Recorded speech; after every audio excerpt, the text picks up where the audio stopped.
The three foods destroying your vision and nobody's telling you. You are driving home after dinner. It is dark outside. The headlights from oncoming cars are not just bright anymore, they are blinding. There are big halos around every streetlight.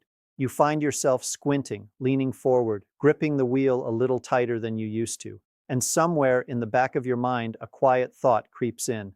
Maybe I just should not be driving at night anymore. If that hits close to home, I need you to stay right here with me for the next few minutes, because what I'm about to share with you has nothing to do with glasses. It has nothing to do with surgery. And it is absolutely not about sitting around waiting for things to get worse before you do anything about it. What I am going to tell you today is that your vision is being quietly wrecked from the inside. And the thing doing the wrecking? It is something you almost certainly had for breakfast this morning. Something sitting in your kitchen right now. Something the food industry has been calling healthy for the last 50 years. Once I show you what it is and exactly what it does to your eyes, you will never look at your pantry the same way again. I promise you that. Let me paint a picture of what you might be living with right now. First thing in the morning, maybe in those first 20 minutes after you wake up, everything has a filmy, hazy look to it, like someone stretched a thin piece of plastic wrap across the whole world. It gets a little better as the day goes on, but it never fully clears up.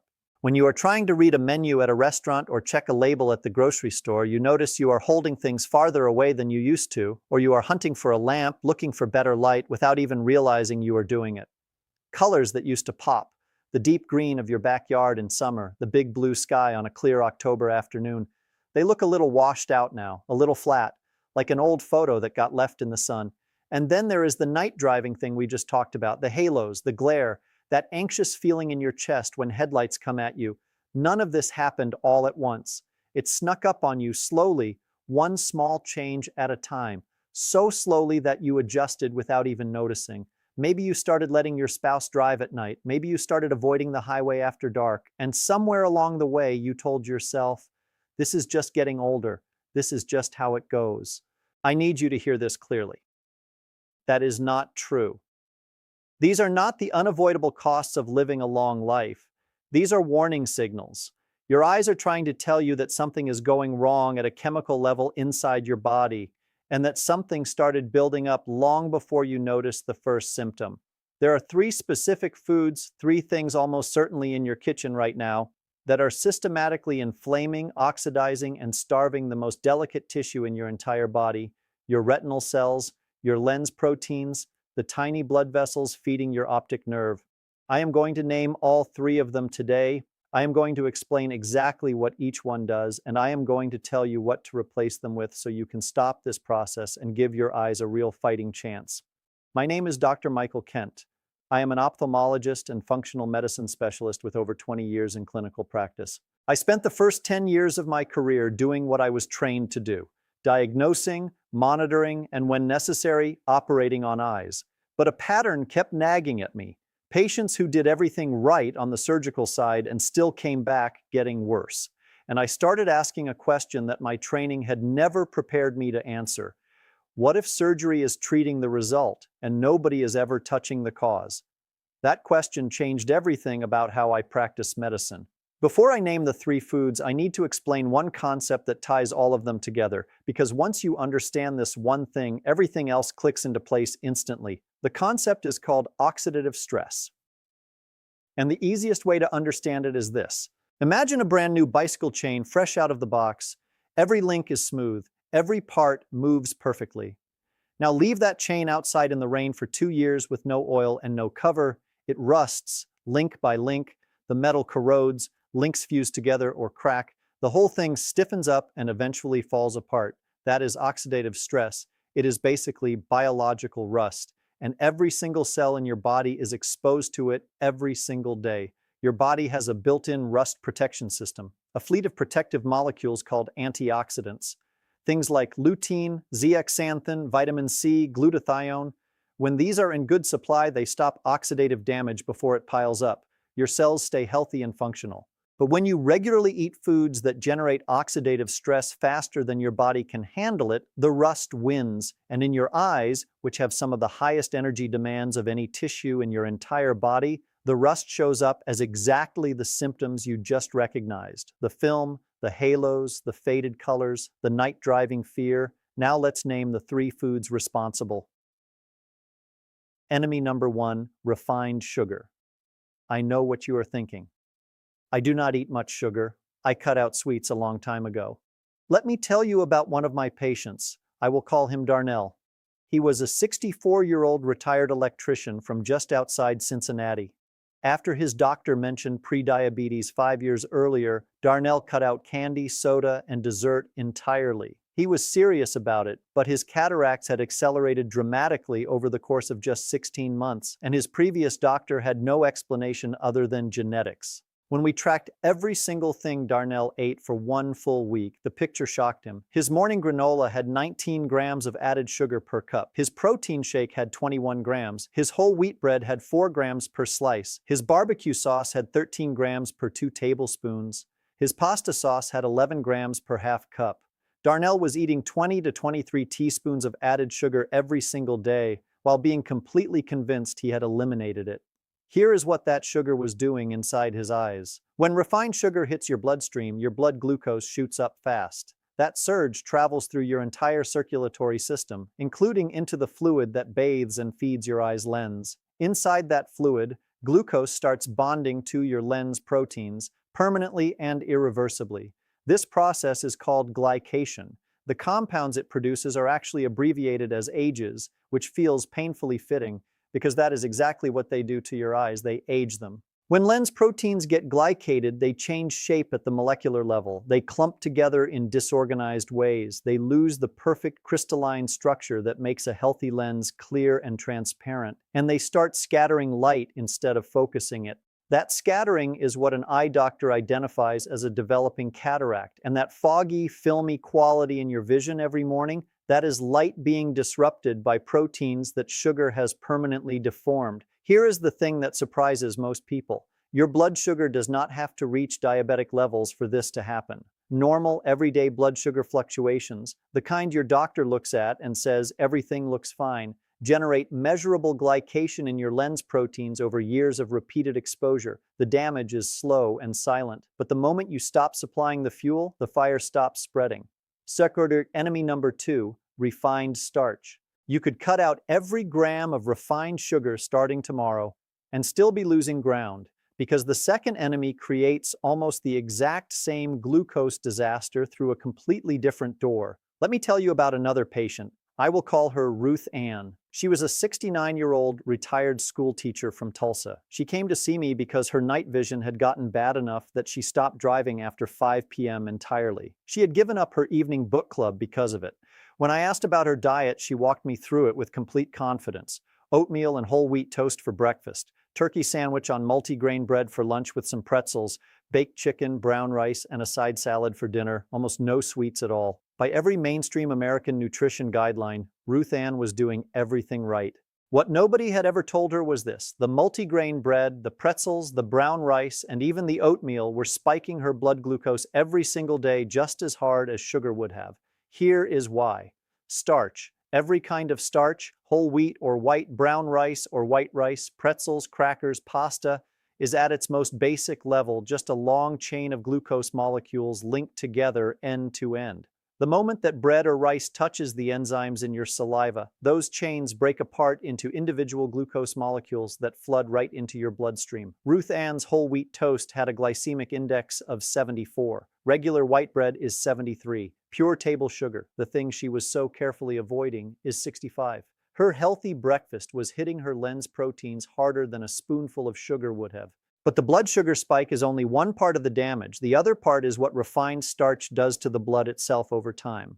Chronic refined starch consumption raises triglycerides, increases inflammatory proteins, and makes your blood thicker and slower moving. Now think about the blood vessels feeding your retina and optic nerve. Some of them are as narrow as 5 micrometers in diameter, thinner than a human hair. When your blood is thick and loaded with glucose and triglycerides, it does not flow smoothly through vessels that tiny. It stagnates. It creates microscopic turbulence. And when blood stagnates in retinal capillaries, oxygen delivery to your photoreceptor cells drops. When oxygen consistently drops in tissue with energy demands as high as your retinas, cells begin to fail, slowly, silently, one by one. What turned things around for Ruth Ann was swapping out the fast-release starches for slow, fiber-dense whole food carbs. Lentils, black beans, sweet potato with the skin on, steel-cut oats, wild rice. Fiber acts as a buffer that slows glucose release and protects those delicate retinal capillaries from getting pounded day after day. Modern enemy number 3, industrial seed oils. Now we have removed 2 of the 3 fires, but the third one is still burning. And this is the one I consider the most dangerous because it is not hiding in anything you would call junk food. It is in the cooking oil on your stove right now. Go check your kitchen. If you have a bottle of vegetable oil, canola oil, soybean oil, corn oil, or sunflower oil, this is what I am talking about. These oils have been sold to Americans as heart-healthy for more than 50 years. They carry endorsements from some of the most trusted medical names in the country. Here is what took me years of reading outside my own specialty to fully understand, and what I now consider one of the most underappreciated facts in preventive eye medicine. These oils are structurally damaging to your retina. Every cell in your body is surrounded by a membrane built out of fat. The fatty acids you eat literally become the raw material your body uses to build those membranes. Industrial seed oils are extremely high in omega-6 polyunsaturated fatty acids, molecules that are chemically unstable and oxidize rapidly the moment they are heated. When you cook with canola or soybean oil, you create a cascade of oxidized compounds, aldehydes, lipid peroxides, free radicals that enter your bloodstream and damage cell membranes directly. Here is why this hits your eyes so hard. Your retina contains the highest concentration of polyunsaturated fatty acids of any tissue in your entire body. It is designed to run on omega-3 fatty acids to build the photoreceptor membranes that let you see in low light. When oxidized omega-6 from industrial oils displaces those omega-3 building blocks, the membranes that get built are structurally inferior. They are more prone to damage. They cannot support the photochemical reactions your eyes need to function properly, especially in the dark. Our ancestors ate omega-6 and omega-3 fats in roughly a 1-to-1 ratio. The average American today runs at 20-to-1 in favor of omega-6, almost entirely because of industrial seed oils. And these oils are not just on your stovetop. They are in your mayonnaise, your salad dressings, your crackers, your granola bars, your frozen meals, your store-bought bread. If it came in a package with a shelf life longer than a week, it almost certainly contains soybean, canola, or sunflower oil. Rebuilding your kitchen is not complicated. Extra virgin olive oil in a dark glass bottle for cold use and light cooking. Grass-fed butter, ghee for high heat cooking. Avocado oil.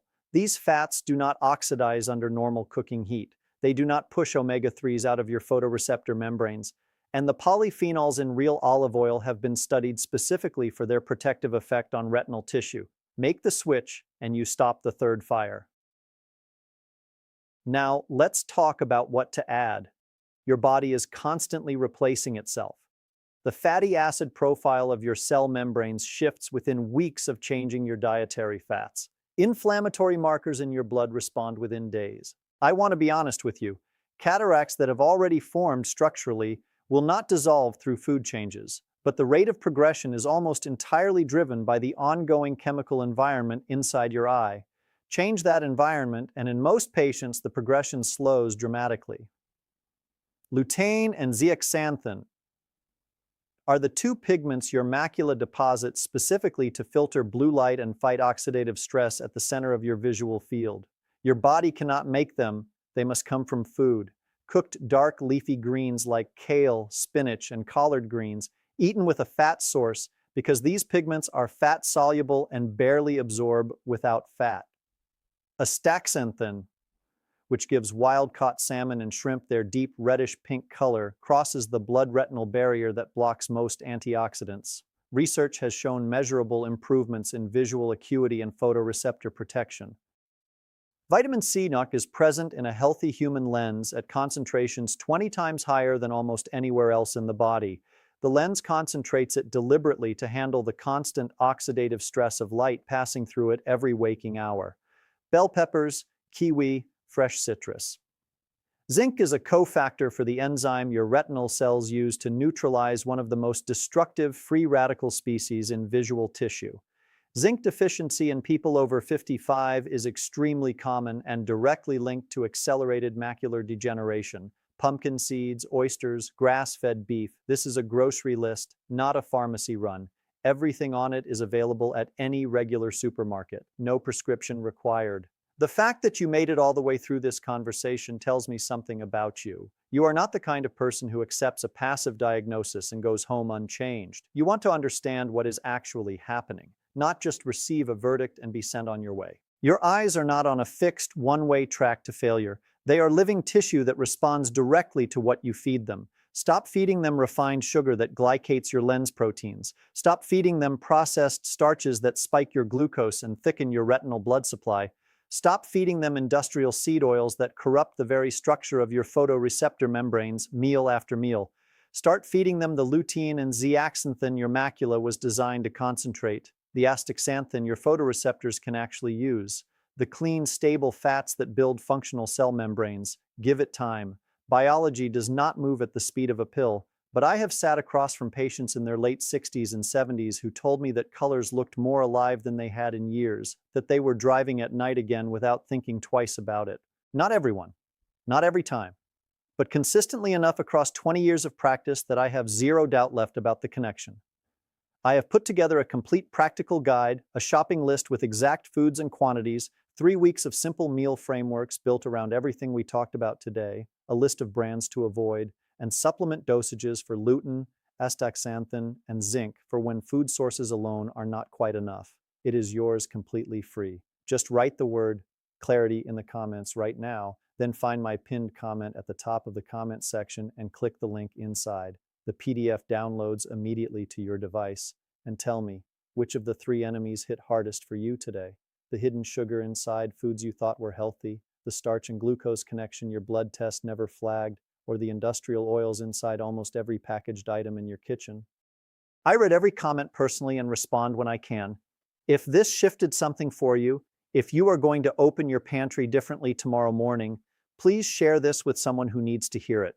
Someone in your life who has been quietly adjusting to a world that keeps getting a little darker and has been told that is just how it goes. It does not have to go that way. Take care of your eyes. I will see you in the next one.